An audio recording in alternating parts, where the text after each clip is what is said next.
guys, this is Ashley back with another podcast episode. We got a lot to discuss. Before we get into anything, make sure you guys like, comment, and subscribe to the channel. Turn on post notifications. So Nicki Minaj sells out yet again at Walmart. Pink Friday 2 CD has, sold out for a third time on the Walmart website. And some fans are saying that Nicki Minaj is using the Cardi B and Doja Cat formula, and she is using payola. They're saying, how is that the biggest per sale artist, Adele in the chart obsessed races, never sold out on any of these platforms, but Nicki Minaj has? Okay, so people are questioning Nicki Minaj's sales. They don't believe that it's organic, and that she's not really selling out at JCPenney when it comes to her perfume and when it comes to the Pink Friday 2 CD. Okay? Here's the thing though. People gotta realize that the chart obsessed races, she puts out an album every 6 months. Okay? And she allegedly does well when it comes to per sale. Even though I don't even fully believe that all of her numbers are organic. But, I think a lot of it, when it comes to the chart obsessed races, she also puts out multiple versions of one album. Okay? See, Nicki Minaj has never done that. I don't know if she's going to do it for Pink Friday 2, because, she did talk about having another version of Pink Friday 2 in the stash, which we're going to talk about later. But the chart obsessed races, she will put out multiple versions of one song and albums. Okay? Her last album, Midnights, she had different versions of that album. People probably didn't go to Walmart to buy that. They probably bought it online or on iTunes. Probably not directly off of, Walmart or Target's, website. And I think a lot of people don't realize how anticipated Nicki Minaj's album is, because she gets a lot of hate on social media. But in real life, people are messing with Nicki Minaj. See, the chart obsessed races, she's oversaturated, okay, because she put out an album every month. And so, of course, she's not going to sell out at Walmart or Target. Now, Nicki Minaj also mentioned on Twitter that she got 2 albums for Pink Friday 2. Okay? She said, I went ahead and did 2 albums while I was at it, keeping the second one on COCK, just in case any of you trifling duds want to play. And I believe she also deleted the tweet. I don't see it here anymore. But with that being said, she got another album in the stash for Pink Friday 2, just in case the Pink Friday original album gets leaked, okay? So a lot of fans think it's a double album. She might make it a deluxe. I would like that. But it looks like she got something in the stash just in case, the album gets leaked, okay? Which hopefully doesn't happen, okay? Because a lot of people's music do be getting leaked. Like, Doja Cat's album got leaked. Queen B's album got leaked. A few songs from SOS leaked before the album came out. So hopefully that doesn't happen to Nicki Minaj. But let me know how you guys feel about that. And then also her promo is beginning. It was announced that Nicki will appear as a guest on The Late Show with Stephen Colbert next week on Wednesday, December 6th. And then she also has Jingle Ball next week before Pink Friday 2 comes out. So she is doing promo for the week of Pink Friday 2. Hopefully she does some more interviews. I would like to see her do something with Kai. That would be a good look. He said he was going to do a streaming party for Pink Friday 2. I also wouldn't mind if she go on the Joe Budden podcast again. I do feel like Joe Budden, since he's cool with Nicki Minaj, his interviews are a little bit boring. No shade. Like, he doesn't ask, to me, questions that people really care about. I feel like he only gets into the nitty gritty and it's an artist he don't really mess with. Okay. But with that being said, I wouldn't mind if she goes back on the Joe Budden podcast. She did Vogue. She did the 73 questions. And hopefully we get an official New Queen Radio episode. That would be nice too. And fans should be able to call in. That would be really nice. Moving on to Doja. Doja Cat can't be stopped. Okay? Now, the payola is just immaculate for Doja. This is what I would want for Nicki Minaj. I think that, if you're going to give payola to one artist, everybody should get it. Even though technically they're not on the same label. But Doja Cat in 2023 did 3.9 billion streams on Payola Fi. Okay? And she had 182 million listeners and 194 million hours. That's a lot. 3.9 billion. Now, they're saying that this is obviously more than what Cardi B, Nicki Minaj, and obviously Megan Thee Stallion did. And I'm like, Scarlet was a good album, but it wasn't that good. Okay? I'm going to be honest with you. I like Doja Cat. I like Agora Hills. I love playing at her. But I do think that Doja needs to be investigated for fraud. Okay? Because there's just no way that Doja put out a mediocre album. Nobody's talking about playing at her. And she's doing all these streams. And it's only on one platform. Like Apple Music, Amazon, she don't do these type of numbers. But only on Payola Fi because she have a Payola Fi deal. I'm like, something ain't right. I'm sorry, but Doja Cat needs to be investigated. This doesn't make any sense. But congratulations to Doja. She has taken Cardi B's spot as the queen of payola. No shade. Okay?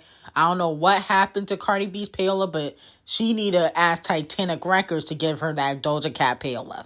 Now, moving on from that, Put It in the Trash, again by Scratch Off, and Loose 2 was named the best rap song of 2023 for Rolling Stone, and it was at number 15 overall out of 100 for the best songs in 2023 at Rolling Stone. Okay. Number 17 was Unavailable by DeVito, but it was the Scratch Off remix, which I thought was complete trash. And then at number 99, they have 7 by Jungkook featuring Scratch Off. So Scratch Off got 3 songs for the best songs of 2023, according to Rolling Stone. And they named like 100 songs that they thought were the best for 2023. Now, in my opinion, the best rap song of 2023, and I'm not even being biased. Like, we talking about lyrical ability, if we're talking about, bars, to me, it was Red Ruby Sleeves. Okay? But that song did not get a label push. It got some radio, but, they didn't push it like they pushed Barbie World or the Princess Diana remix. Okay? But Red Ruby to me was the best rap song of 2023. Red Ruby, I feel like, has gotten slept on. People are forgetting, them shots were just immaculate. I don't fuck with horses since Christopher Reeves. Like, to even think of something like that is just crazy. And the disses haven't been topped. Cardi B Scratch Off and, the pass around Megan Thee Stallion sent shots back at Nicki Minaj, but it wasn't harder than anything on Red Ruby Sleeves, if we keep it real. No shade. This is not good. So 21 Average announced at a recent concert event that he will be dropping an album soon, and a lot of fans are speculating that he could be dropping December 8th. Okay? Now, as we know, 21 Average does not mess with Nicki Minaj. Okay, he's cool with Champagne Thickums. He does not mess with Nicki. He is Team Cardi B. And he also is secretly seeing, but has not claimed, Scratch Off the side chick because he's still with his baby mama. Now, with that being said, I really don't see it to be beneficial to 21 Average to drop the same day as Nicki Minaj. I really don't think it will benefit him. Yes, he might get a Champagne Thickums and Metro Boomin and Future collaboration on the album. But overall, I think the anticipation is higher for Nicki Minaj because you just dropped an album with Champagne Thickums last year. Anytime you put out solo music, you flop. And then SZA, unfortunately, keeps liking tweets insinuating that she is going to drop her deluxe album, Lana, on December 8th. Okay? I'm hoping that SZA's bluffing, even though I do want the deluxe, because I feel like if SZA dropped December 8th, all the people that don't like Nicki Minaj, they're going to support SZA out of spite. And, Payola Board might fudge Nicki's numbers like they did when she dropped around the same time as Travis Scott, not the same day, but around the same time. And they're going to have SZA go number one just to be petty. Okay? But SZA be doing good numbers. Okay? So she definitely would be competition. 21 average has never done like 300,000, 400,000 first week on a solo project. He only did that with Champagne Thickums. But SZA has. Okay, SZA SOS did 300,000. Moving on to Rihanna. So James Fauntleroy reveals he was in a studio with Riri last week. He said, "I've known her for so long, and the last session I did with her was last week, and she just has excellent taste, dude." Okay? So it looks like Riri will be doing some new music and putting it out in 2024. Let me know how you guys feel about that. I wouldn't mind Rihanna putting out new music. Leave A$AP the Colorist at home. No collaborations with A$AP the Colorist on the next album. Okay? Automatic 10 points will be deducted from your grade when I review the album if she has A$AP the Colorist on there. Okay? Because A$AP is not even hot for you to be working with him like that. No shade. Keep him at home. He could be your baby daddy. He already facing jail charges. We don't really need the ghetto jailbird on the album. No shade. But I would not mind, like, obviously a Nicki collaboration. Okay? I would love another Kendrick Lamar and Rihanna collaboration. Loyalty, that's my song. Okay? I wouldn't mind Kung Fu Kenny and Riri getting back into the booth. That would be fire. Her and SZA doing something. That also would be fire. Okay? Because they already worked together on Consideration, which SZA wrote. So I wouldn't mind if they work together again. Hopefully she goes for the unapologetic era sound. I like the unapologetic era sound.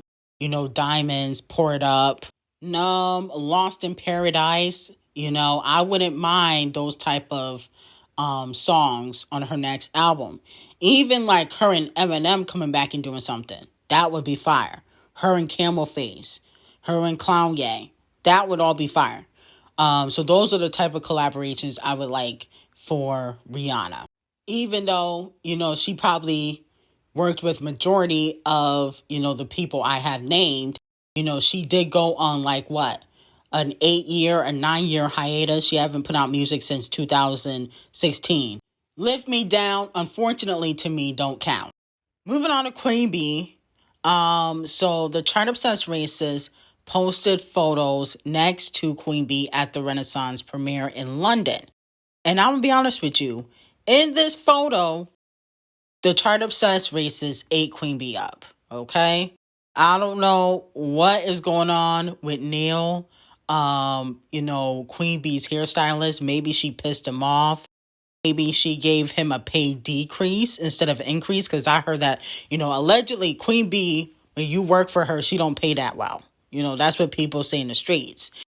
Allegedly she's very cheap compared to other artists. Now, you're not going to get paid pennies, but you ain't going to get paid, maybe what you think you should get paid. But that's neither here or there. She looked a mess. And the Chart Obsessed Racists ate her up at her own premiere. I'm like, goodness gracious.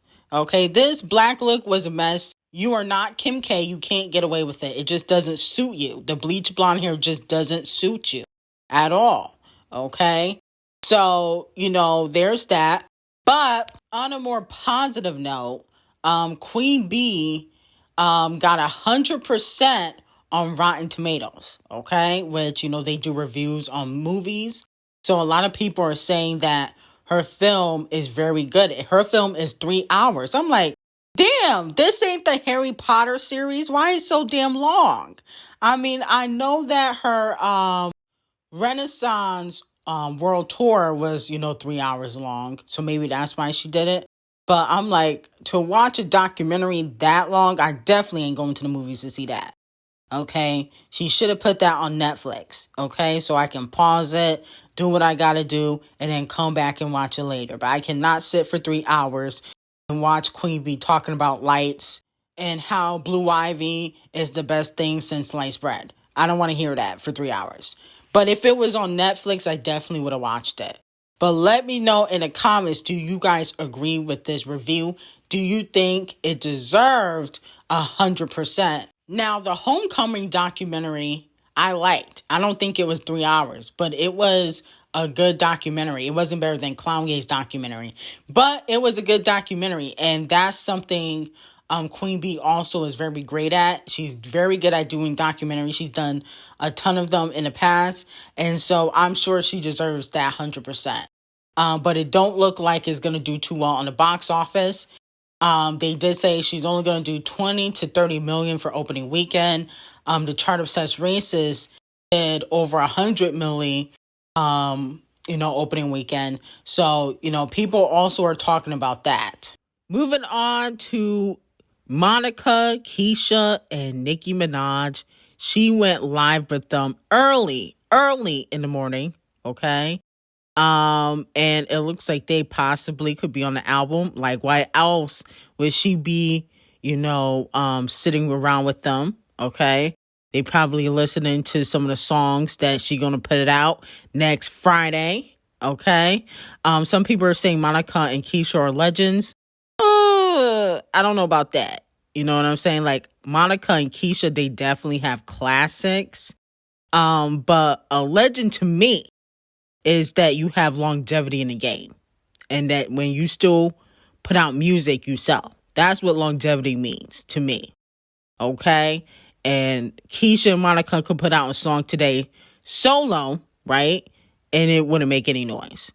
But they definitely have classics. I mean, come on. If you guys don't know The Boy's Mine, come on. Even though that was with, Brandy, still classic. Sent from Heaven is a classic. And Keisha and Nicki already worked together in the past.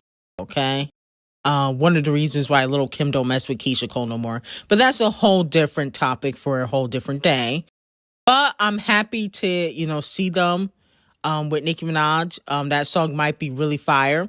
And then also Timberland said that he is supposed to be working with Nicki Minaj soon.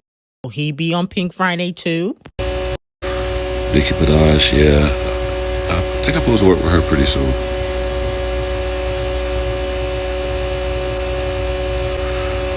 Yeah, Nicki's she's the queen. Definitely the queen. I'm like, work with her pretty soon for what? The album is almost here. Is he going to be on the deluxe? What's going on? Is she dropping an album next year? There's a lot going on because I'm like, the album is dropping next week. So how you going to work with her pretty soon? But maybe it's for a different album or maybe it's for the deluxe. Because I know Nicki got songs in the stash. And, she was talking about, how she got another version of Pink Friday too. So I'm here for it. I'm here for the Monica and Keisha Cole collaboration.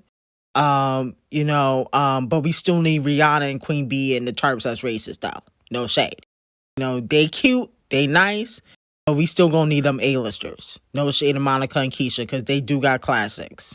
Now, Bhad Bhabie Mama is officially pregnant by a black dude, of course. She announced her pregnancy yesterday.